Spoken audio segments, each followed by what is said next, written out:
Donc, on est de retour après cette pause, qu'on a le temps de se refaire un refill de scotch et de continuer d'argumenter, en fait, sur la négociation. Donc, tu as dit quelque chose avant la pause publicitaire sans publicité, où tu as mentionné que il faut absolument faire l'ancrage en premier. Sur quoi? Moi, j'ai beaucoup de réservations à cette stratégie-là.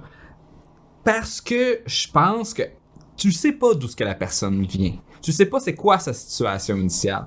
Peut-être que, mettons, t'arrives pour vendre un terrain, toi dans ta tête, là, ok, tu veux le vendre à 120 000, t'es vraiment content pour 120 000. Mais l'autre personne est mal informée de l'économie locale, du prix des terrains, où ce que t'es. Puis elle, son ancrage, là, elle vient de Vancouver, elle vient de Montréal, elle est pas habituée au prix de Trois-Rivières. Puis là, elle arrive puis elle fait une low ball à 150 000.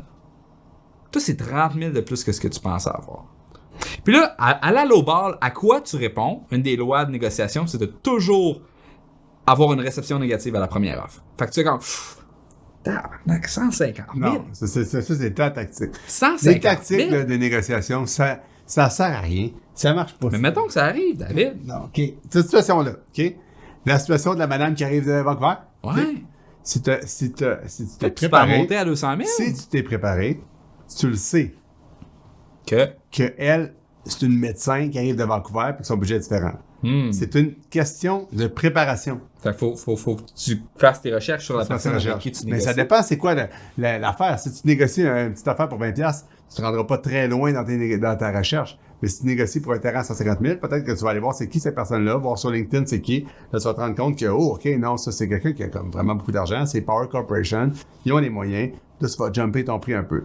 Mais c'est toujours, il faut se préparer. Je le répète, je le répéterai jamais assez, il faut se préparer. Toujours.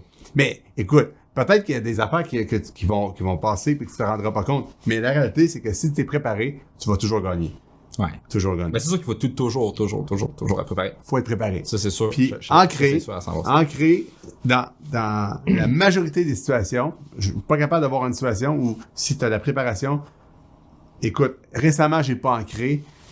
Avec l'entreprise qui était super indépendante, là, j'ai pas ancré parce que eux autres, je sais qu'ils n'ont pas de deal avec aucun de mes compétiteurs.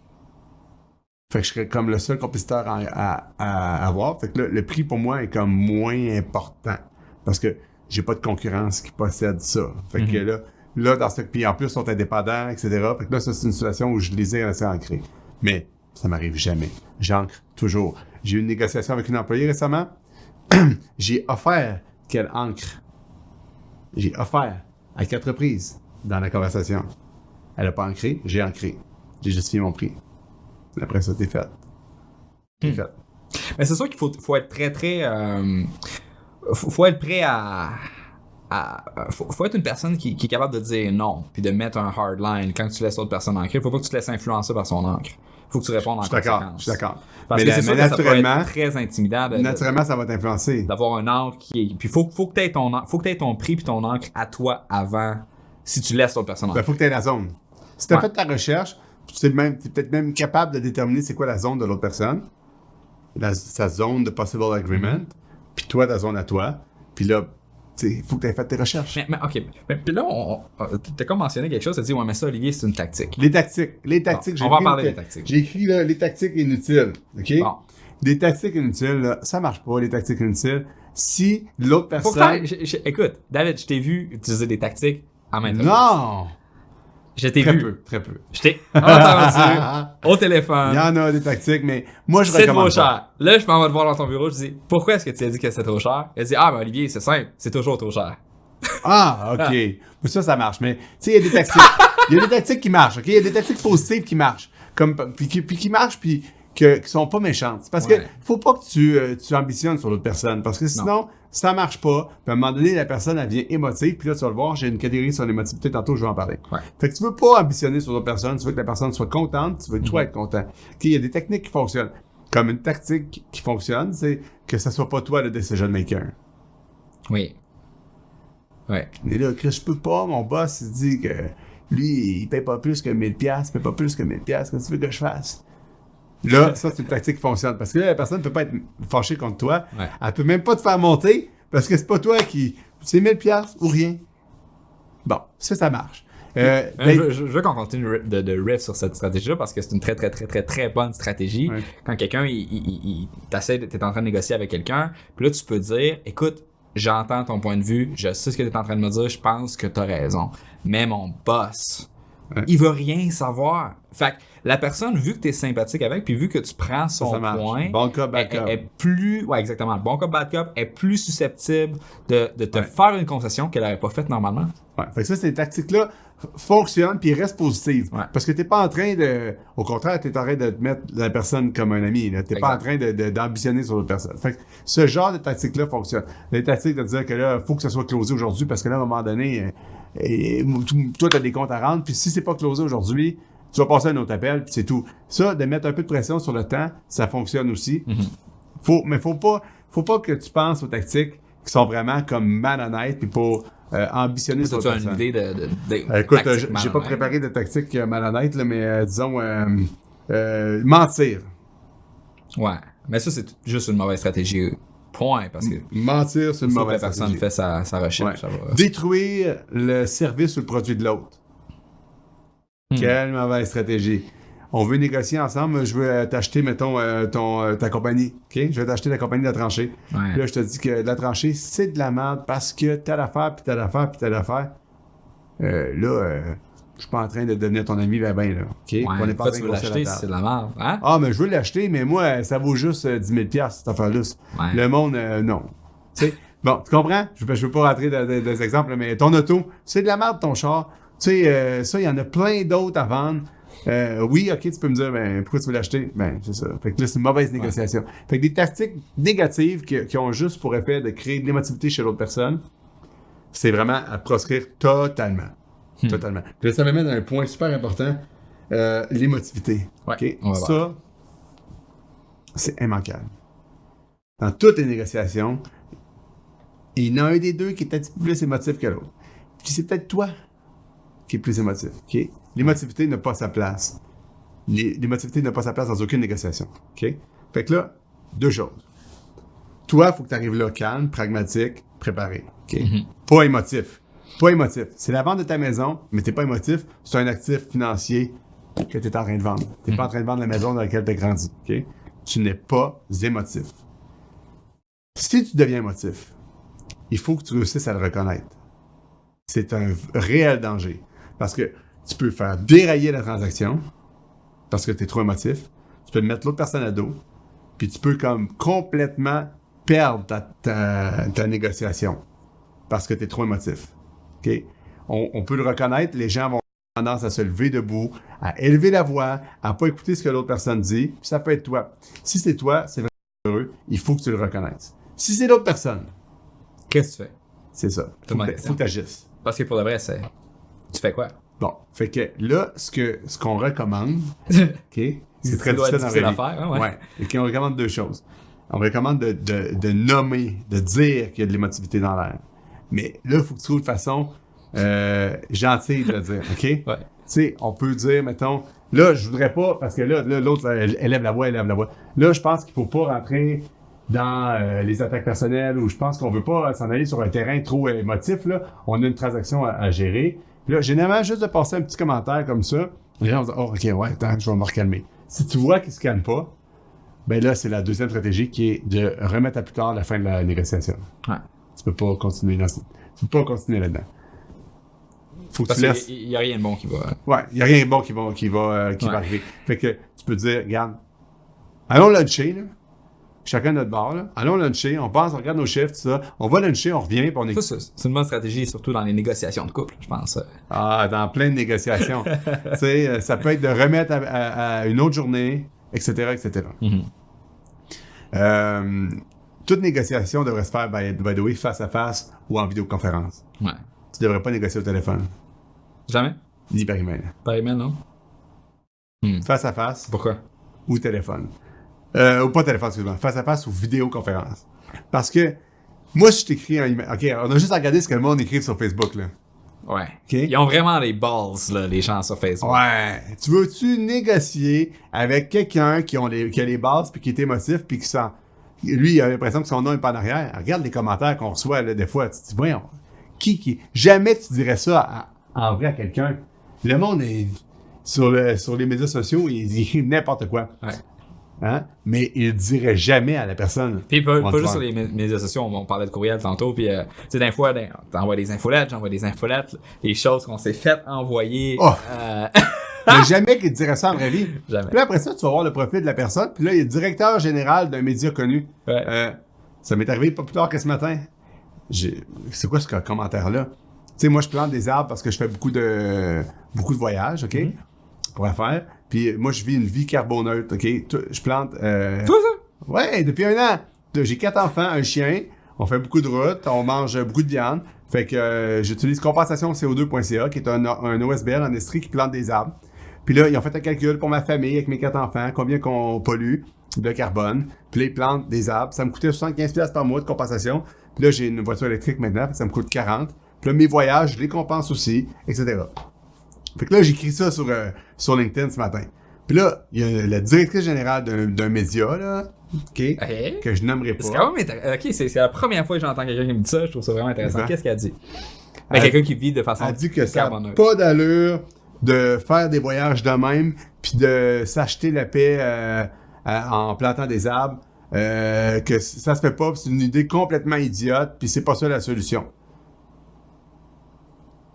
OK, c'est parce que là, je m'excuse, mais il n'y a pas de meilleure solution actuellement. S'il faut que je fasse des voyages pour affaires, OK, c'est ma job. Il faut que je gagne ma vie, je fais ça, OK? Fait que, the next best solution, c'est de planter des arbres, OK? Il n'y en a pas d'autre que de ne pas faire de voyage. Je peux rester chez nous, mais j'aurai pas de job. C'est pas ça le job que je fais. Bon. Fait que là, elle écrit ça. Là, je vais voir son profil. C'est une personne qui devrait être respectable. Jamais qu'elle m'aurait dit ça en pleine face. Fait que si tu négocies avec quelqu'un qui est comme ça, qui, sur le web, va écrire n'importe quoi, OK? Puis j'en ai eu d'autres des commentaires, vous irez voir mon wall Facebook, il y a du monde qui sont élogieux avec ma stratégie avec le fait que je plante des arbres, puis il y a des gens qui détruisent ça en disant que c'est de la merde, puis c'est juste pour se donner du bonne conscience, puis c'est du greenwashing, etc. Parce que l'affaire, je veux juste qu'on fasse toute une petite tangente sur l'écologie, parce que c'est un sujet que je trouve qui est vraiment intéressant. Il y a un argumentaire qui pourrait être fait contre planter un arbre comme stratégie d'être carbone neutre. Ouais. Parce que dans le fond, la seule chose que ça fait, c'est que ça fait une séquestration du carbone dans l'arbre pendant la vie de l'arbre. Attends, c'est pas fini. Non. Moi, l'organisme que j'utilise, à maturité, il coupe les arbres. OK. Ils prennent le bois, ils font des maisons, des buildings, des meubles. OK. Fait que ton carbone est séquestré dans le bois pendant la durée de vie de l'arbre, qui est 60 ans, mettons, plus durée de vie de l'arbre avant maturité.